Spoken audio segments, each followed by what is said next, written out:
I stood facing the door. They were breaking in. They were absolutely breaking in. There was no way in hell that a thin wooden door would keep them out for more than a few extra seconds. My mind raced. Where could I go? What could I do? Nothing. I was done. This was the end. In a few moments, the angry horde would burst through that door and tear me limb from limb. There was nothing to do but silently wait and accept my impending death. A small smile crept onto my lips. I found it humorous that it had taken them this long to begin bashing down the door. How long had I been hiding here now, in this house? 3 days? Yes, 3 days. 3 entire days that I've been trapped here, hiding from them. They found me after just the first day. I had been so careful, so very careful not to be seen. But as I was closing the blinds on a second-floor window, one of them had seen me.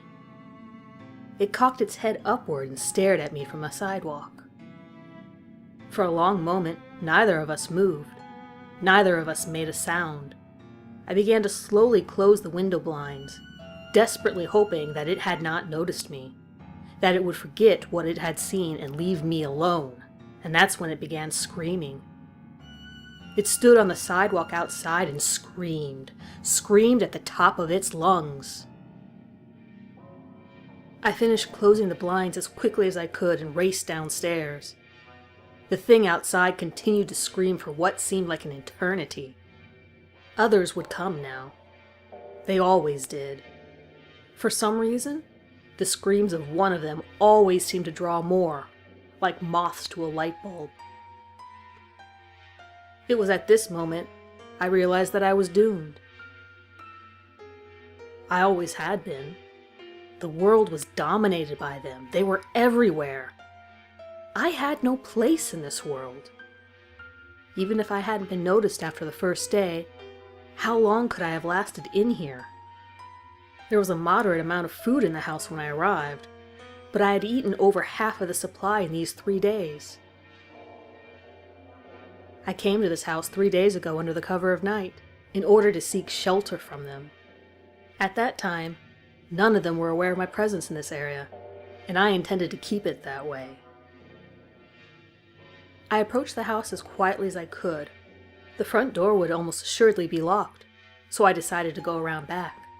I climbed over the backyard fence and quietly stepped up to the sliding door. When I tried opening the door, I was pleased to find that it was unlocked. I slid the door open all the way and stepped inside the house, being sure to lock the door as I closed it. I looked around. It was a nice house, spacious and modern. For the first time in a very long time, I began to relax. I felt safe. I felt that I didn't have to constantly look behind my back. I could finally relax. There was just one problem. I wasn't alone. I had scarcely been in the house for a minute when I heard them. They were upstairs, moving around loudly. The minuscule amount of noise I made while entering must have alerted them. I realized that there must be an entire family of them here. After all, this was a large house. When there's nobody around for them to prey on, they must simply stand around with no purpose, no reason in life.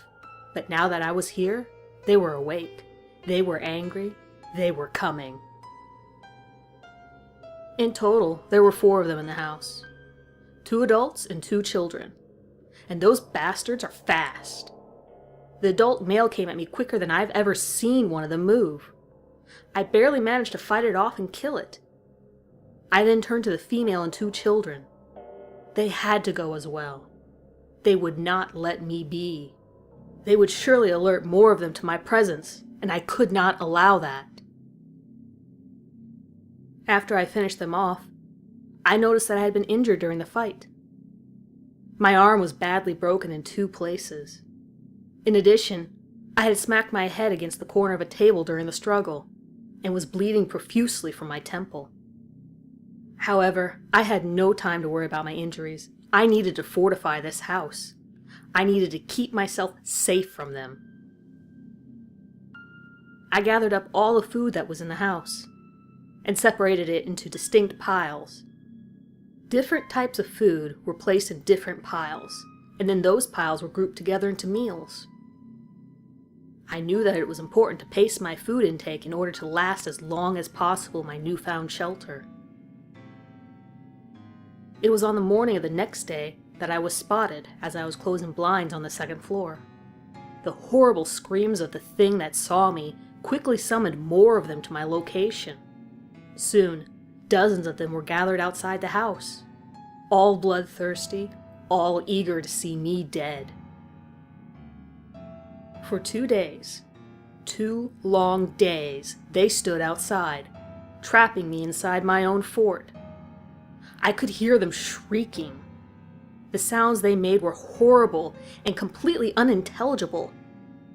From their throats came guttural hissing that quickly and sporadically changed pitch and volume. Then came the wailing. Oh God, the wailing! I could not tell how they were making the noise, but every few hours a sound so disturbing and ear-piercing would come from outside that I would be forced to place my hands over my ears, or else be driven insane. It was a high, screeching sound that regularly rose and fell in tone. Each time the wailing ended, I prayed that it would not ever return, yet each time the wailing did return, after no more than a few hours' rest. One time, I parted the blinds on the second-story window in order to see how many of them were outside. I counted approximately 24 in total. Most were standing still next to cars parked in the street. Some were walking back and forth. The way that they walked was so strange, so robotic. It looked as if walking was a task they did automatically, with no intelligent thought applied at all. It was at the end of the 3rd day that they began beating down the door. A simple wooden door with a metal lock, nothing more. It was made to keep out unwanted guests, just as the front door of any house is made to do. But even with the furniture that I had stacked against it, I knew that it would not hold for long against that many of them so furiously attempted to gain entry. Soon, the wood would splinter, and the horde of them would pour in and destroy me. I briefly attempted to chuckle, but only a soft moan escaped my lips. I seemed incapable of making any other noise. I somehow found humor in the situation. It had taken them 2 days to realize they could beat down the door. Stupid bastards, I thought to myself. I looked down at my left arm, which was broken in 2 places. A shard of white bone was jutting out from my flesh, just above my elbow. I stared at the wound for several moments, wondering why I felt no pain from such an injury. I must have hit my head harder than I thought. Indeed, my entire brain was fuzzy. Reality seemed to be like a movie reel that had been damaged, still recognizable, but not clear. I lifted my hand to my temple and brought it back with black, half-dried blood covering my fingers. I thought back to my life before they had shown up, but I was disturbed to realize I could not remember anything. How badly was my head injured? I thought harder, but could not remember any of my friends or family. What had happened to my loved ones? As the door began to splinter, I decided it was not worth worrying about. My friends and family were, in all likelihood, part of them. They did not matter anymore. They would not recognize me. They would no longer be capable of communicating with me. All they wanted to do was kill me. The door finally gave way and collapsed. They poured in like ants into an anthill, easily knocking aside the barricades I had placed to protect myself. The horrible wailing began again, this time more deafening than before. I placed my hands over my ears in a feeble attempt to block out the living hell I was in. The thing leading the charge appeared to be carrying something in its hands. It was a long black object that seemed vaguely familiar. I was not afraid. I would not give them that. They could take my life from me, but I swore to myself that I would not fear them. I did not belong to this world. This world belonged to them. They ruled it with absolute certainty.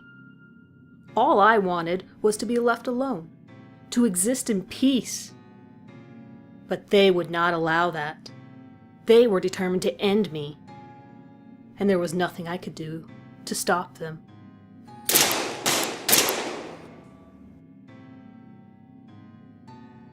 The lieutenant puked when he saw the inside of the house. One of the team members had shot it in the head as soon as they entered. Its brains were scattered across the floor of the living room. He noticed that its arm was broken in 2 places, with bones sticking out, and its skull had previously been caved in. The most disturbing aspect, however, was what it had done to the house's inhabitants. It hadn't just killed them. It had separated their bodies into unique piles. Guts in one pile, brains in another, and limbs in yet another. It was as if it had been carefully saving the parts, planning its meals. A bloody baseball bat lay next to the kitchen table. In one corner of the table was covered in blood. The lieutenant made a hand motion to the officers outside, and the wailing of the siren ceased. The house was secure. For 2 days they had been outside the house, waiting to kill it. For 2 days the disease was airborne, and after that can only be spread through body fluids. It was fortunate that one of the neighbors had noticed it in the window, or else it could have remained there for an indefinite period of time. This was the 4th case this month. Nobody knew how the disease initially started, or where it came from. The only thing humanity was concerned with was how to stop it from spreading. Several vaccines had been developed, but none were successful. World governments assured the public that everything was under control, that the disease was not a serious threat. But that was a lie. The truth was that the disease was beginning to spread out of control. Special response teams had been created to deal with each case, but they were becoming overworked. Killing each infected individual was becoming infeasible. Sooner or later, there would be a full-scale outbreak. Time was running out. The lieutenant looked back to the thing lying dead and bloody on the floor. It was a stranger in this world. It did not belong here. But for how long? How long until humanity surrendered control of this world? How long until the war was lost? How long until the planet was dominated by them? It was only a matter of time. The inevitable could be delayed, but not prevented. Soon, humanity would fail. Soon, our unquestioned reign of this world would come to an end. Soon, this world would belong to them. Thank you for tuning in. If you like this story, hit that like button. Consider sharing and subscribing to the channel to be alerted to new uploads. If you'd like to see something specific on my channel, leave a comment below and I will look into it. Good night, everyone.